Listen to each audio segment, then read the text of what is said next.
really good, well-known people in our league. I'm not discrediting them. Like, we have a lot of badasses in our league. Early on, with the first couple injuries, I was like, oh, like, I need to get back. I'm going to go to every road game, no matter what. Like, 3 of the WNBA's brightest stars just pulled a move so bold it might rewrite the league's future, and the aftershocks are rattling women's basketball to its core. Caitlin Clark just got slapped with a $200 fine for dragging the refs on Instagram. But instead of hiding behind PR-approved silence like the league clearly wished, her teammates Sophie Cunningham and Lexie Hull turned up the heat, unleashing even wilder accusations that have the entire officiating crew under a national microscope. What they've exposed has fans demanding answers, media figures taking sides, and the commissioner scrambling to keep the league from imploding right on her. Watch! This isn't just one bad whistle or a salty post-game rant. It's a season-long pattern that's been bubbling over game after game, week after week. And now, these 3 have finally had it with pretending everything's fine while sketchy calls pile sky high. The only question left? Will the WNBA actually listen to its biggest stars and fix the mess? Or keep gaslighting fans while their icons roast them across podcasts, interviews, and every social feed imaginable? The pressure's at a boiling point, and something's bound to snap. The chaos kicked off right after the Indiana Fever's playoff win over the Atlanta Dream, a night that should have been pure celebration, but instead exploded into the scandal everyone saw coming. Clark was flying high from the win, fresh off a clutch performance, when she dropped an Instagram caption that lit the fuse. "Refs couldn't stop us." 3 tiny words, but they hit like dynamite, because her team didn't just beat their rivals. They battled through calls so bad but the WNBA didn't see it that way at all. Within hours, before anyone could even cool off, the league office slapped Caitlin Clark with a $200 fine for publicly criticizing officials. The message couldn't have been clearer. Stay silent or pay up, no matter how right you are. For most players, especially rookies trying not to make waves, that would have been the end of it. Take the L, delete the post, issue some bland respect the game apology, and move on. But here's where it gets deliciously messy, and where the league clearly underestimated who they were dealing with. Instead of burying the story, that fine set the Indiana Fever locker room on fire. Clark's teammates were done pretending everything was fine. They'd spent an entire season watching replays of obvious missed calls, jaw-dropping no whistles, and moments that made them question if the refs were watching the same game. Clark's punishment became the spark for something way bigger.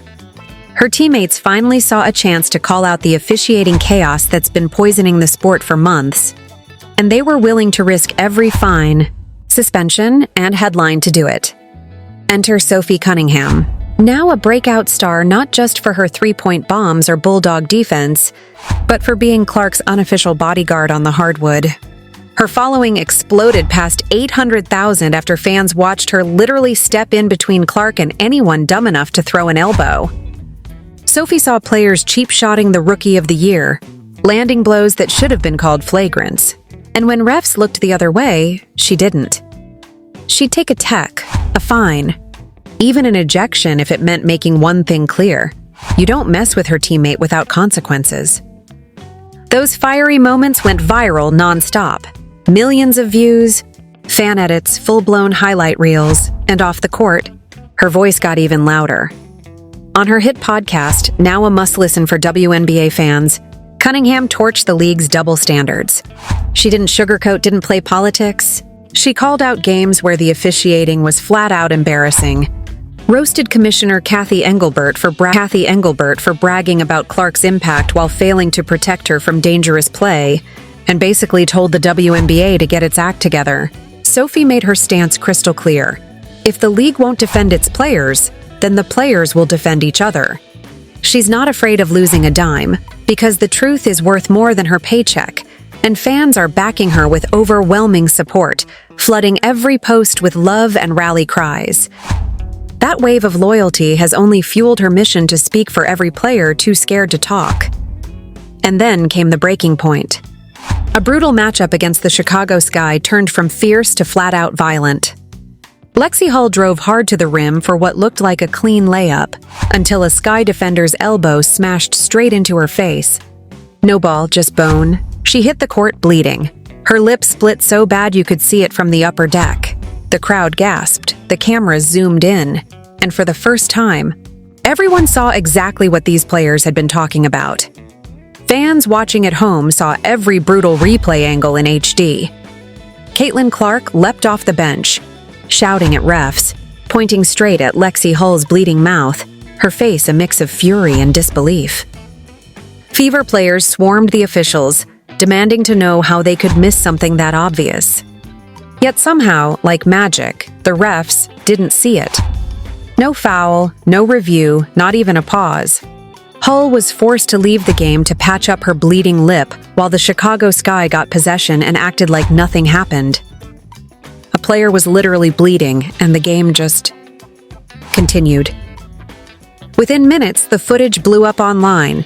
Twitter, Instagram, TikTok, Reddit. Every platform flooded with outrage. Thousands of fans tagged the WNBA's official accounts, demanding answers. Even rival players started chiming in, reposting the clip and asking the same question. How could officials ignore a hit that left blood on the hardwood? The league's silence only made things worse. No apology, no acknowledgement, no statement, nothing. Like they thought the internet would just forget. But the internet never forgets. And neither do players who step onto that court every night wondering if the refs will protect them when things turn dangerous. The problem runs way deeper than one missed call. Hull's been battling phantom fouls all season, the kind that make fans rewind the broadcast wondering what the refs even saw. Time after time, she's been whistled with her hands straight up, perfect defensive form, textbook positioning, and still called. It all boiled over during a critical late-game sequence against the New York Liberty, when a questionable foul on Sabrina Ionescu with under 30 seconds left cost the Fever a shot at victory. Replays from every angle showed barely any contact, yet the whistle blew. And since Indiana had already burned their challenge on another blown call earlier in the quarter, they were trapped, again. It's become a pattern so obvious you'd have to be blind or biased not to see it. Clark's been smacked in the face multiple times this season with no whistles, but the moment she breathes on someone during defense, boom. Instant foul, free throws, momentum gone. Fans have turned detective, compiling hours of footage showing one-sided calls that make the league look like a bad parody of fair play. The side-by-side clips are damning. Fever players getting called for minimal contact while opponents practically tackle them without consequence. And the numbers back it up. Stat sheets don't lie. The Fever are called for more fouls per game than their opponents, even in matchups where the physicality clearly leans the other way. Combine the data, the video, and the players' first-hand accounts, and you can't call it coincidence anymore. The whole system reeks. And Sophie Cunningham, never one to bite her tongue, jumped on her podcast the next day and unloaded, no filters, no sugarcoating, no diplomacy, just raw, furious truth. She dissected the play frame by frame, pulling footage straight from the broadcast, pointing out every painful detail that made the no call impossible to defend. Then she dropped a bomb so loud every major sports outlet picked it up. Sophie Cunningham said if she'd thrown that same elbow in that same situation, she'd have been tossed instantly, ejected, suspended without pay, and branded dirty across headlines before the buzzer even sounded. She tore into the double standard haunting the league all year, where certain stars get every whistle while others can't buy one even when they're bleeding on the hardwood. Sophie listed exact plays where flagrant contact got shrugged off, while Fever players caught techs for daring to show emotion, question a ref, or, heaven forbid, celebrate too hard. Her tone? Furious, real, and deeply relatable to anyone who's ever felt the refs were playing favorites.